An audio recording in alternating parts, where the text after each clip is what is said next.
Bonjour Vanessa, vous Bonjour. êtes responsable du service protection juridique chez Groupama Loire-Bretagne. Alors, comment l'idée d'avoir recours à la médiation est-elle arrivée chez Groupama Loire-Bretagne? Alors a toujours été un acteur qui veut innover et innover pour satisfaire ses clients. Et en soi, la médiation est un outil qui permet clairement de satisfaire ses clients. De manière concrète, est-ce qu'on peut expliquer un petit peu comment, justement, enfin, quel aspect et quel secteur d'activité est concerné chez GLB pour cette partie de médiation? Alors nous, on travaille sur 3 domaines principalement. Ce sont le droit du travail, le droit des successions et également les litiges de voisins. D'accord. C'est quoi l'avantage de faire appel à des médiateurs? Alors, la médiation a beaucoup d'avantages. Ça a été relaté préalablement. La notion de délai, naturellement. On passe de quelques années à quelques mois. C'est pas anodin. La notion de coût, ça a également été indiqué.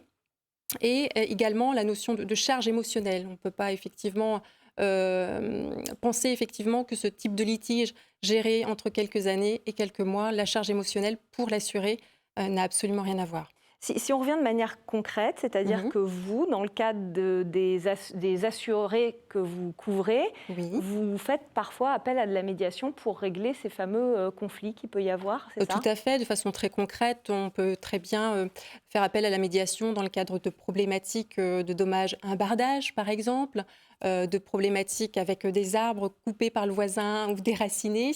Donc, c'est vraiment des problématiques de tous les jours. Le service, c'est le service protection juridique qui est vraiment concerné chez Groupama par cette... Alors, aujourd'hui, oui, Mm. effectivement, c'est une première étape. Maintenant, nous souhaitons, avec Groupama, utiliser cette méthode dans d'autres services, les services automobiles, construction et encore d'autres. J'imagine qu'il a fallu, on va dire, accoutumer les collaborateurs à cette nouvelle méthode. Comment vous y prenez?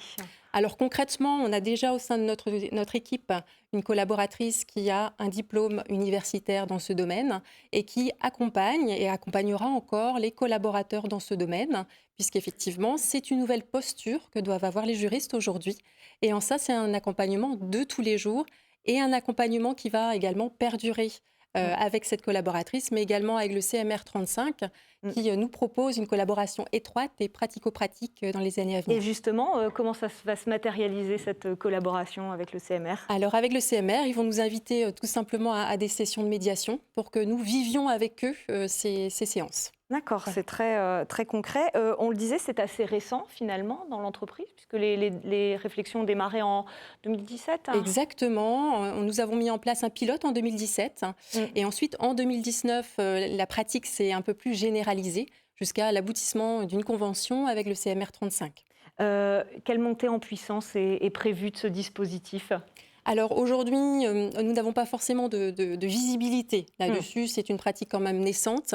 Et on sait aujourd'hui que les juristes, certes, commencent à être acculturés, mais il faut également que les clients s'y acculturent et la société avec un grand S également.